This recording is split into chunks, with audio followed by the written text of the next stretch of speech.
Expanded personnel files. We now have to keep track of training records in the personnel file of every single individual employee, guys.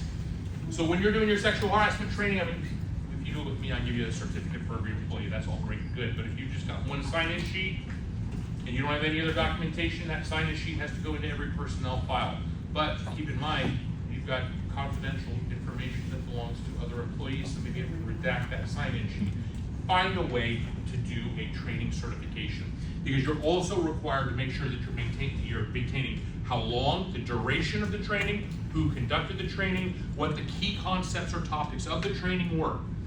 These now all become part of the personnel file that are discoverable by any employee when they make a request to view or get copies of their personnel file under California Labor Code sections 432 and 1198.5.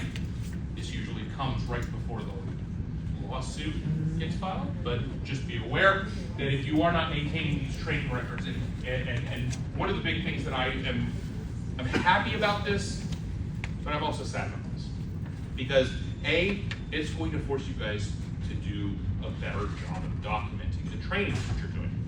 But second, it's also going to be evidence that y'all aren't doing a good job training your employees, right?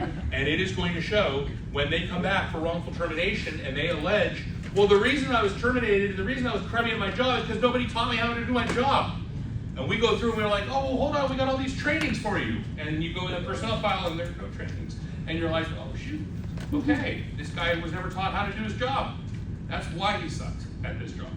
So just be aware. You have to make sure you're doing a good job tracking, documenting, and recording any trainings that are being done for your employees. Whether this is personal training of some kind, I just talked to an employer. They're doing like a personal finance class for their folks because they get a lot of college graduates who come in through their program. So they're doing a personal finance class. I said, great, you need to make sure you're tracking that. And they're like, well, why? That's a personal thing. It's still a training. You're hosting it. You're requiring your employees to go to it. You have to keep track of it.